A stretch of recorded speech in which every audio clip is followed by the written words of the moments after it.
Tentunya kota Madinah dan Masjid Nabawi banyak sekali sejarah yang tercatat ya. Karena memang selama kurang lebih 10 tahun Nabi kita yang mulia sallallahu alaihi wasallam hidup di sini sampai akhirnya beliau wafat di sini. Ya. Di mana beliau meninggal pada hari apa ya? Hari Senin. Tanggal berapa ya? Tanggal berapa? Ini tanggal berapa? Kalau nggak ada yang tahu, kita tutup saja lah. Balik ke hotel kita. Oh, tengok. Tengok. Responnya sana. Langsung Google lah. Jawabannya, insyaallah. Jadi beliau wafat pada hari Senin, tanggal 12 Rabiul Awal. Ya, jadi tahun 11 Hijriah. Ya, tahun 11 Hijriah. Jadi para jamaah yang dimuliakan dan dirahmati Allah, kalau kita mendengar kata Senin 12 Rabiul Awal, sebenarnya kita teringat dengan hari apa? Hari lahir. Ya, hari lahirnya Nabi. Jadi hari Senin 12 Rabiul Awal itu terkenalnya hari lahir siapa? Rasulullah. Kita kadang-kadang tidak menyadari bahwa tanggal 12 Rabiul Awal hari Senin itu juga hari wafatnya Rasulullah. Bedanya tahun. Kalau lahirnya Nabi tahun gajah, wafatnya Rasulullah tahun 11 Hijriah. Ya. Walaupun para ulama sejarah berbeda pendapat tentang hari lahirnya, apakah memang 12 Rabiul Awal atau yang lainnya. Ini terjadi perbedaan di kalangan para ulama. Akan tapi hari dan tanggal wafatnya tidak ada perbedaan. Jadi beliau meninggal di kota Madinah di hari Senin tanggal 12 Rabiul Awal tahun 11 Hijriah. Para jemaah yang dimuliakan dan dirahmati oleh Allah Subhanahu wa taala, di sebelah kiri saya ada tulisan itu. Apa? Siapa yang bisa baca?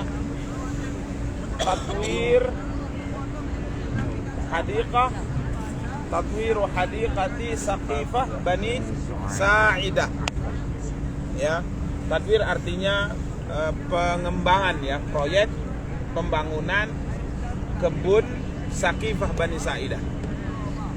Saqifah bisa diartikan dengan aula pertemuan. Jadi di sini insyaallah akan dibangun mungkin sebuah bangunan yang berkaitan dengan Saqifah Bani Sa'idah. Saqifah artinya aula pertemuan Bani Sa'idah, suku Sa'idah.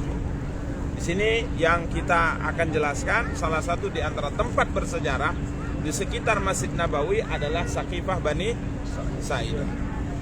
Apa yang dimaksud dengan Saqifah Bani Sa'idah? Para jamaah yang dimuliakan dan dirahmati oleh Allah, sebelum datangnya Rasulullah SAW, bangsa Arab ini tidak disatukan, bahkan tidak bisa disatukan oleh satu kepemimpinan.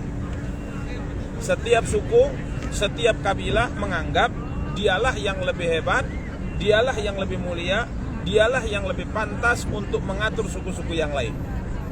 Sehingga tidak ada di Jazirah Arab secara umum, tidak ada kerajaan, tidak ada raja. Karena setiap orang Arab berpikir bahwa dialah siapa? Rajanya. Yang lain itu adalah rakyatnya.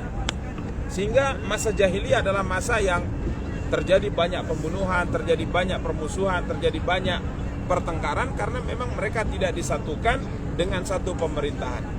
Akan tetapi alhamdulillah setelah datangnya Rasulullah SAW dengan dakwah Islam dan setelah beliau berpindah hijrah ke kota Madinah, akhirnya masyarakat bangsa Arab yang dulunya tidak bisa disatukan oleh seorang pemimpin bisa bersatu di bawah kepemimpinan siapa? Rasulullah SAW. Sehingga subhanallah Madinah menjadi pusat ya pemerintahan Islam dipimpin oleh Rasulullah. Sedikit demi sedikit akhirnya satu daerah, daerah kedua, daerah ketiga, sampai Mekah, Taif, Yaman dan daerah-daerah Jazirah Arab semuanya tunduk di bawah satu kekuasaan, yakni dipimpin oleh siapa?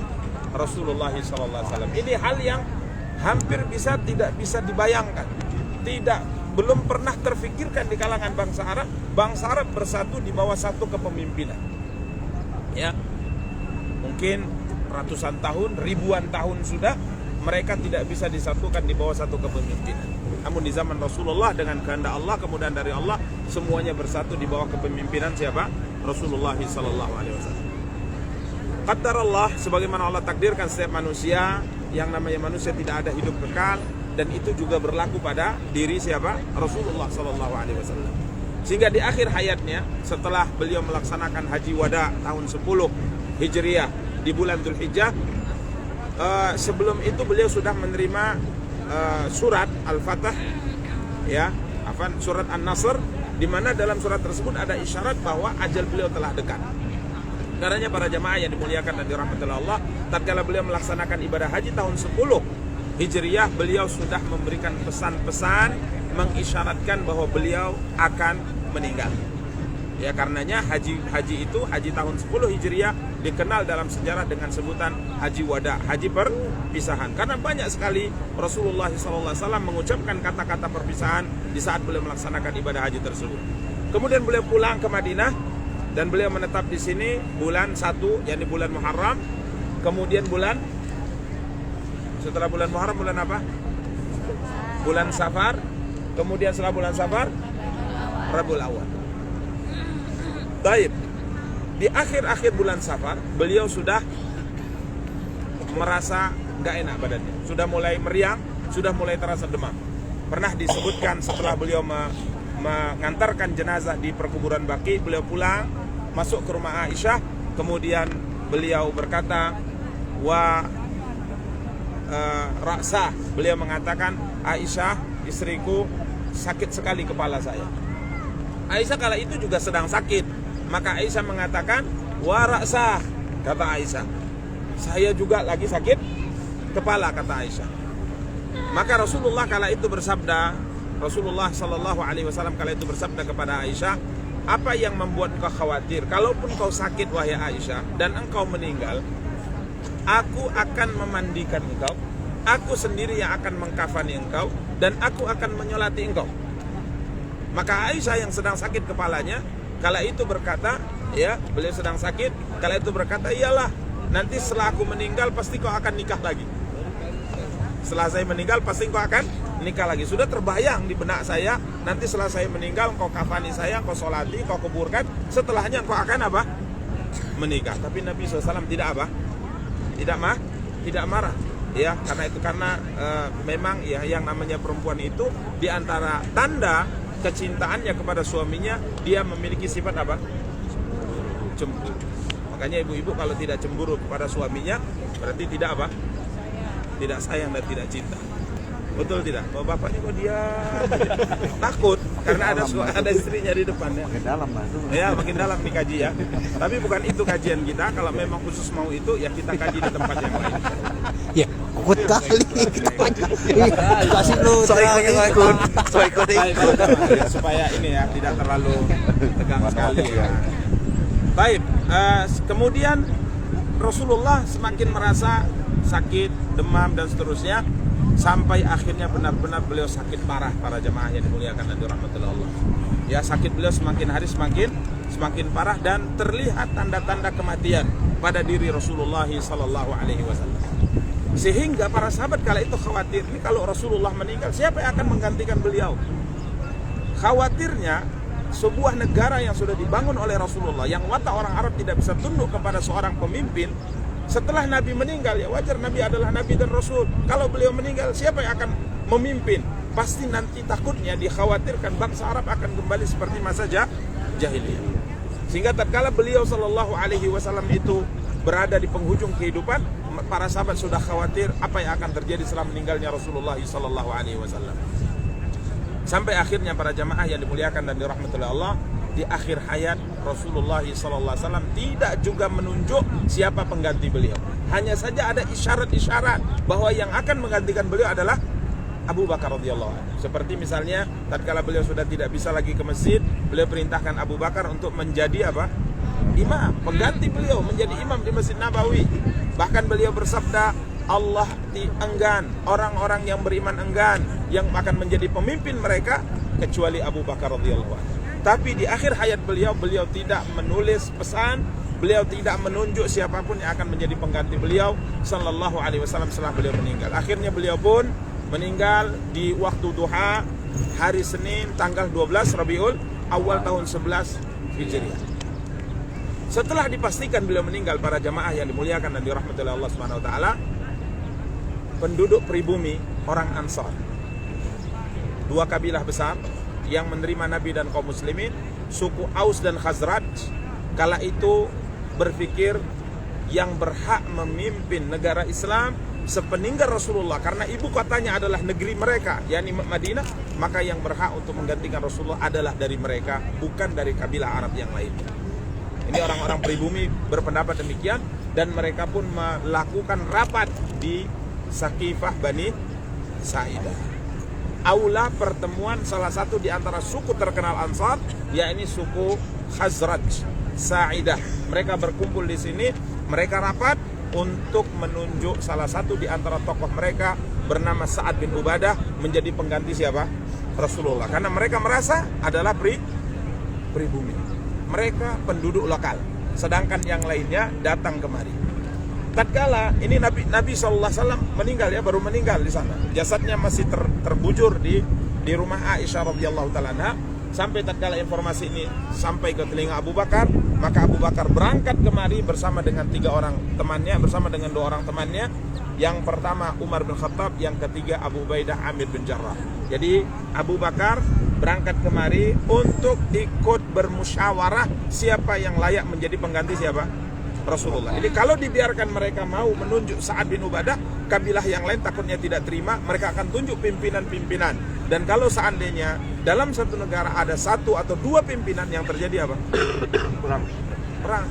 Dalam rombongan kita saja, misalnya tour leadernya ada 4, kira-kira gimana? Kita kumpul di gerbang 338. Ini yang satu, tour leader pertama. Yang enggak, saya nggak mau, saya 310. Yang satu lagi mengatakan enggak, saya mau pulang. Wah, udah terakhir kacau.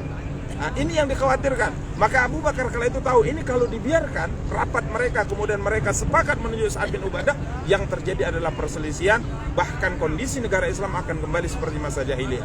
Maka beliau dengan cepat berangkat kemari, ditemani oleh Umar bin Khattab dan Abu Ubaidah Amir bin Jarrah. Di tengah jalan mereka bertemu dengan orang Ansar yang lain yang saleh, disebutkan dalam riwayat Ma'an bin Adi dengan Uwaim bin Sa'idah. Mereka berdua mengatakan, mau kemana kalian wahai teman-teman muhajirin? Abu Bakar mengatakan, kami ingin ikut musyawarah dengan teman-teman Ansar yang ada di aula Saqifah Bani Sa'idah.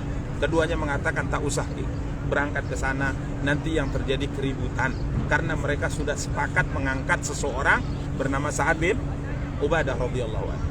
Abu Bakar mengatakan, tidak, kami harus ke sana demi mempertimbangkan kemaslahatan kaum muslimin. Akhirnya Abu Bakar sampai di sini. Benar saja, di sini mereka sudah hampir pada sepakat pada satu kesepakatan yang akan menggantikan Rasulullah harus dari Ansar, dan orangnya adalah Sa'ad bin Ubadah radhiyallahu anhu. Abu Bakar kala itu dan Umar bin Khattab dan Abu Ubaidah hanya menjadi pendiam, menjadi pendengar saja, pendengar budiman. Umar sudah tidak tahan untuk menjawab orasi mereka. Ya, mereka mengatakan layak kami menjadi pimpinan, memimpin negara Islam, karena dulunya Rasulullah dan orang-orang kaum muslimin datang kemari, kami yang memberikan bantuan, kami yang memberikan segalanya. Sehingga mereka mengatakan kamilah yang layak mengganti siapa? Rasulullah sallallahu alaihi wasallam. Umar kala itu sudah ingin bicara, ingin membantah, tapi Abu Bakar mengatakan diam. Demi Allah, kata Umar, kalau tidak dilarang oleh Abu Bakar, saya sudah bantah ucapan-ucapan mereka, tapi saya segan dengan Abu Bakar radhiyallahu taala. Setelah orasi mereka selesai, maka Abu Bakar minta izin untuk berbicara. Demi Allah, kata Umar, di situ terlihat kearifan, di situ terlihat kebijaksanaan, di situ terlihat kedewasaan yang dimiliki oleh siapa? Abu Bakar. Tidak ada satu ucapan yang ingin saya bantah mereka, semuanya telah diucapkan oleh Abu Bakar, bahkan lebih baik dan lebih sempurna. Abu Bakar kala itu berkata, kemuliaan yang kalian sebutkan tadi wahai teman-teman Ansar, semuanya benar. Kalian punya jasa besar, tapi kalian harus paham, bangsa Arab tidak akan mau dipimpin kecuali orang Quraisy, kecuali oleh orang Quraisy. Karena orang Quraisy kastanya di atas semua bangsa Arab. Jadi kalau seandainya selain orang Quraisy memimpin umat Islam, dikhawatirkan tidak ada yang mau tunduk. Ini yang disampaikan oleh Abu Bakar. Kemudian salah seorang di antara mereka berkata, Al-Hubab bin Munzir berkata, kalau kalian paksa juga harus dari Quraisy, nggak bisa dari kami, begini sajalah, kata Hubab bin Munzir, angkat dari kalian seorang khalifah, dari kami khalifah yang lain, sudah, kita pisah kongsi saja.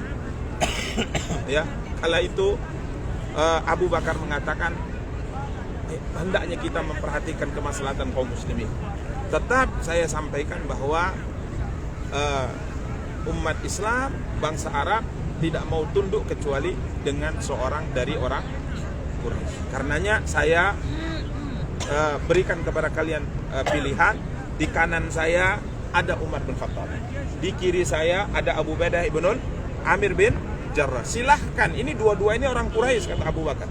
Silahkan pilih salah satu di antara kedua orang ini yang akan menggantikan Rasulullah. Seketika Umar tidak bisa menahan diri, dia langsung berkata, demi Allah lebih bagus saya mati daripada saya ditunjuk pengganti Rasulullah sedangkan Abu Bakar masih hidup. Coba kalian pikirkan wahai teman-teman, tatkala Nabi SAW sakit di akhir hayatnya kurang lebih 5 hari, yang ditunjuk oleh Rasulullah menggantikan imam untuk sholat 5 waktu siapa? Abu Bakar. Jika seandainya Rasulullah menyerahkan urusan akhirat kita kepada Abu Bakar sholat 5 waktu, kenapa kita tidak ridha menyerahkan urusan dunia kita kepada siapa? Abu Bakar. Ini ucapan membuka pikiran semua orang-orang Ansar. Coba kalian perhatikan kata Umar bin Khattab di akhir hayat, masalah akhirat, sholat ini merupakan tiang agama, simbol Islam, diserahkan Nabi kepada siapa? Abu Bakar. Lalu kalau seandainya masalah urusan akhirat diserahkan pada Abu Bakar, kenapa kita tidak ridha menyerahkan urusan kita kepada urusan dunia kita kepada Abu Bakar? Maka Umar langsung mengatakan, Abu Bakar, ubsud yadak, mana tanganmu? Saya akan berbaiat kepadamu. Maka Umar berbaiat dan semua orang Ansar pun berbaiat kepada siapa? Abu Bakar, sehingga akhirnya perselisihan pun hilang. Setelah dibaiat oleh orang Ansar di sini, maka kemudian Abu Bakar dibawa ke masjid, kemudian dibaiat oleh seluruh kaum muslimin. Akhirnya umat Islam yang tadinya dikhawatirkan terjadi perpecahan, akhirnya bersatu di bawah kepemimpinan siapa? Abu Bakar radhiyallahu anhu. Tempat awal pembaiatan Abu Bakar adalah di Saqifah Bani Sa'idah. Paham?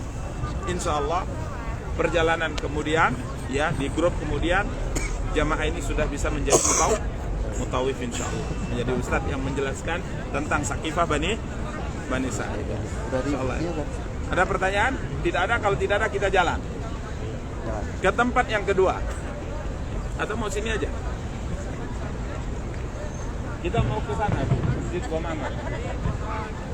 Gimana? Mau di sini aja atau jalan? Hah? Jalan ke pantat. Gimana? Jalan-jalan biar tahu. Mau jalan. Ini ketua nih. Biar tahu udah sampai sini nanti nggak tahu. Khalifah. Biar tahu Bapak Ibu, yuk biar tahu Ayo. Masjid Gomama. Ayo. Ini sejarah juga. Ya. Pen.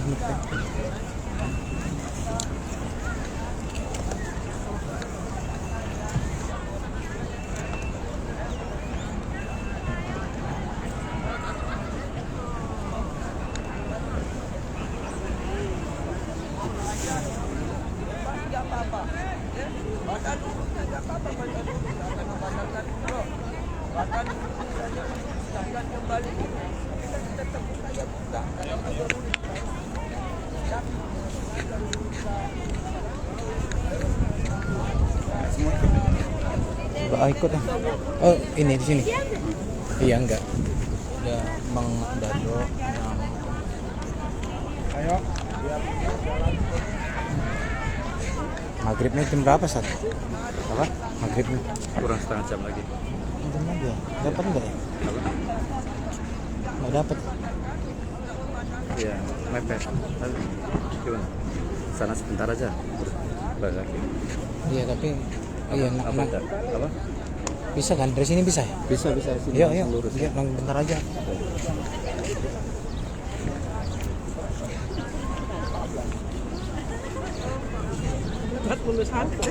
Jangan ditanya lah.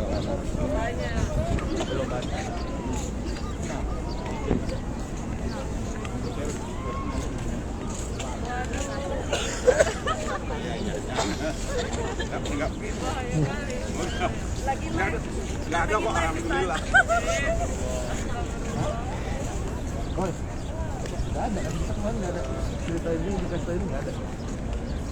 Ya ada lah, kalian kira ini banyak yang kayak gini khususnya, nggak semua. Nanti aja kan. Kasih aja kalau nggak. Ya. Berapa itu yang tadi 9 orang ya?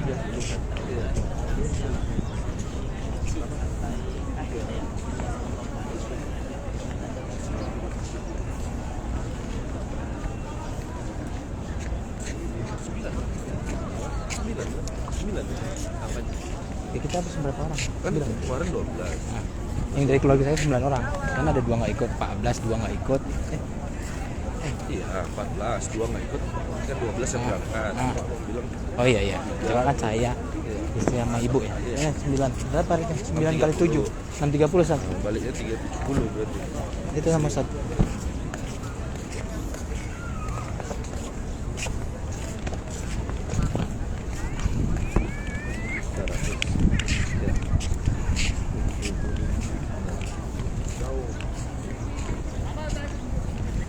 Ini kita mau ke apa?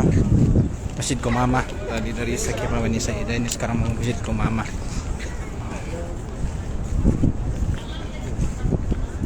Oke, Masjid Komamah.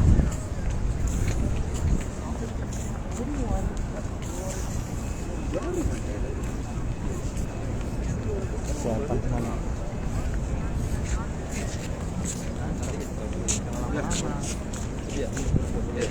Sat. Ntar lagi mau maghrib loh.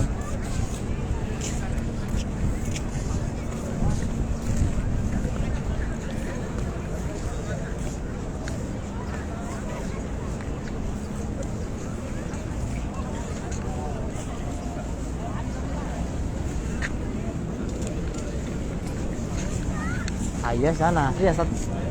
Ayah sana Sat. Ayah Plaza. Sana kan? Loh. Oh bukan ini? Bukan ini? Pakai Golden Tulip. Oh buka. Oh ini yang satu lagi yang kemarin kita mau pakai. Di sini juga ada Haya Golden. Iya Haya Golden. Haya Golden kan ini kan? Iya. Kalau ini lebih mungkin ya Haya Golden ya. Ini di tengah-tengah kan? Bagusan sana. Iya kan. Tapi untuk perempuan lebih bagus. Mending Ini belakangnya ini cuma apa?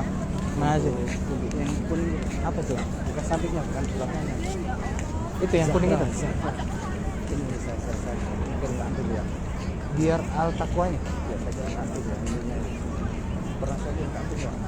Belum. Ini Haya Golden nih. Sat. Ini Golden. Oh gitu. Murah. Enggak, maksud saya kalau masuk dari sini kan perempuan dapat, laki-laki dapat toh. Iya. Ini kan di pertengahan kan. Di sini. Iya. Tapi yang nggak nyari sendiri ya. Bisa nyari sendiri. Insyaallah. Saya kirim aja Sat. Nanti kalau nggak kita nyari sendiri aja ke depannya Sat. Antum nggak yang di apa?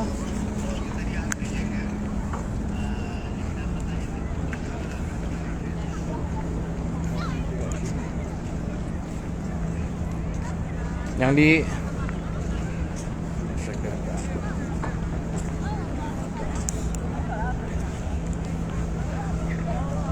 di apa? Yang di kalau siapa namanya?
maksudnya jangan yang lembut itu.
Alhamdulillah ini udah mau sampai di Masjid Gomama.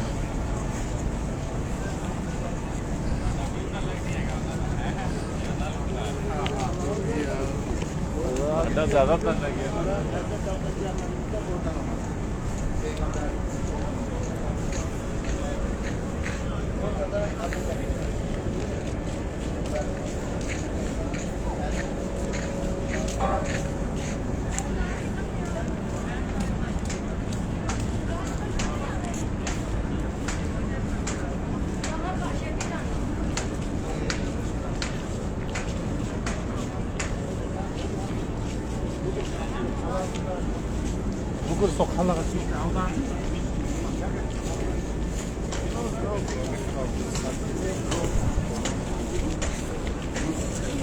Gimana di sini apa di sana? Itu jadi ngasih sesuatu. Ada askar.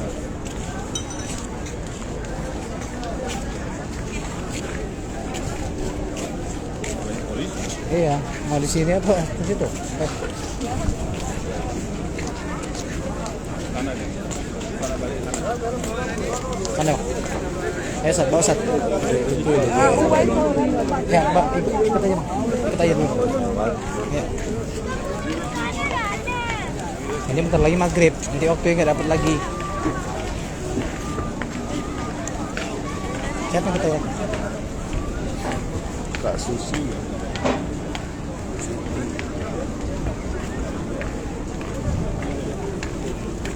Biar nggak nampak sana aja. Abang hati-hati Pak.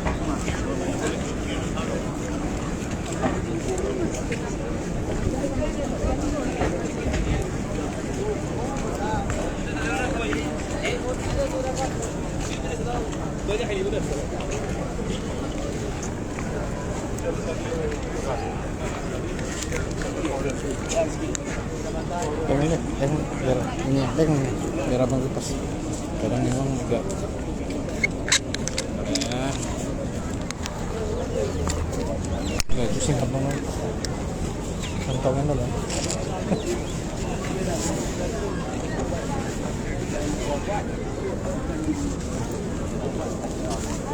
Posisi barat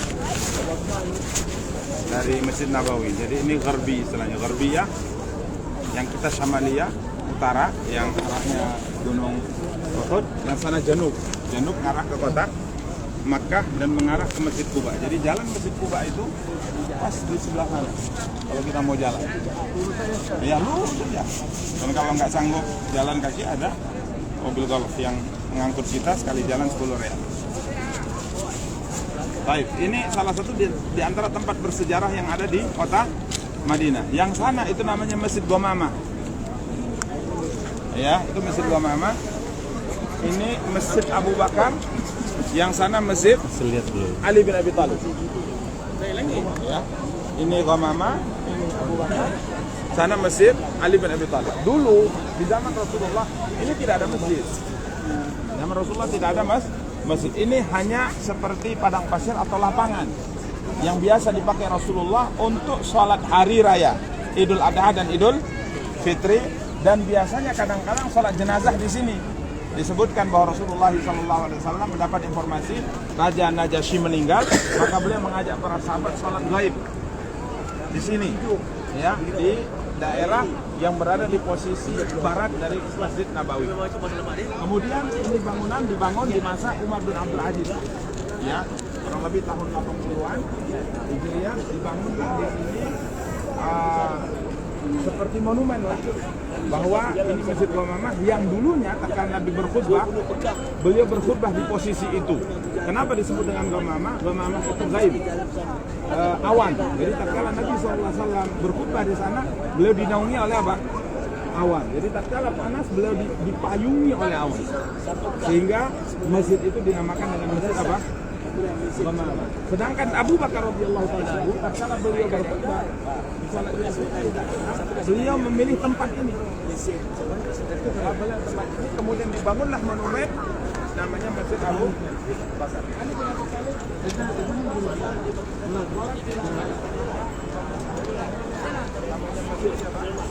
Ali bin Abi Thalib. Apakah ada keutamaan sholat di sini? Jawabannya tidak ada. Ini hanya sebatas sejarah yang kita sadari bahwa dulu orang-orang yang hidup di sini dan menginjakkan kaki di tempat yang kita injakkan saat ini.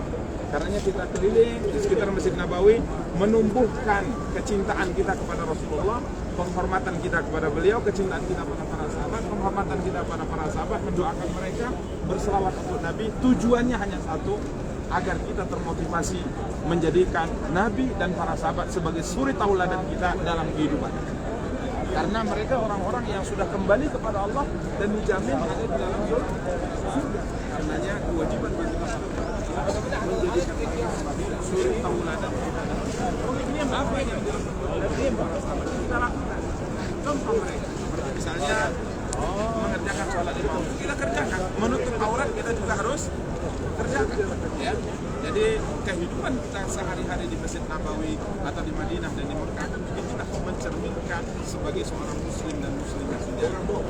Hari-harinya mengerjakan sholat, hari-harinya menjaga ucapan, hari-harinya menutup aurat. Jangan sampai kebiasaan kita selama kurang lebih 3 hari dalam perjalanan pulang kemudian ke Medan berubah total seperti tidak ada bekas. Ini pendidikan ya para jemaah untuk membiasakan diri dalam beribadah kepada Allah. Jadi masjid apa sana?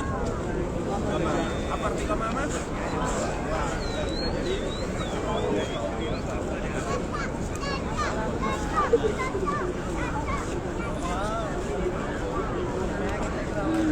Siapa yang membangunnya? Di masa Umar bin Abdul Aziz jadi gubernur kota Madinah. Ya, sebelum beliau menjabat sebagai seorang khalifah, beliau punya punya prestasi yang sangat bagus dalam kepemimpinan. Pertama diangkat jadi gubernur kota Madinah, kemudian akhirnya jadi gubernur Hijaz, sampai akhirnya beliau dipilih menjadi khalifah kaum muslimin di masa daulah. Ya, demikian para jemaah, ada pertanyaan? Sekarang kita jalan lagi. Habis ya? Habis? Ada pertanyaan? Ada pertanyaan? Kalau tidak ada, kita lagi 9 menit lagi. Ya, kita bergerak menuju masjid. Insya Allah di hari Jumat kita ke Raudhah. Ya, di hari Jumat kita ke Raudhah, ibu-ibu di pagi hari, bapak-bapak di sore hari. Ya. Kemudian kita insya Allah bapak-bapak setelah Raudhah akan ziarah perkuburan Rasulullah SAW. Adapun baki kita bisa ziarah pada subuh atau pada asar. Nanti kita akan pilihkan waktu. Insya Allah ta'ala. Paham? Baik. Ada. Nanti kita akan sewa ustazah, kita bayar. Insya Allah kita bayar. Aman, tinggal ikut saja masuk.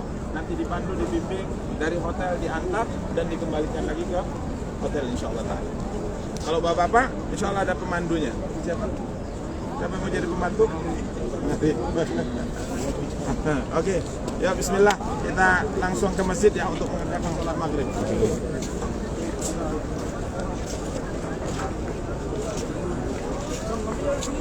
Oke, siap. Ya. Ke masjid.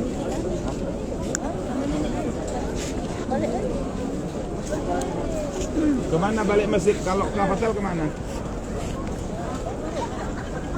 Hah? Masjid, ke masjid mana? Masjid. Posisi hotel kita kan di belakang. Jadi kalau kita menghadap kiblat, posisi hotel kita di belakang. Berarti masuk di pemasaran. Patokannya 338. Berarti ini 310 di sini. 310 terus sampai 338. Mana ibu, Pak?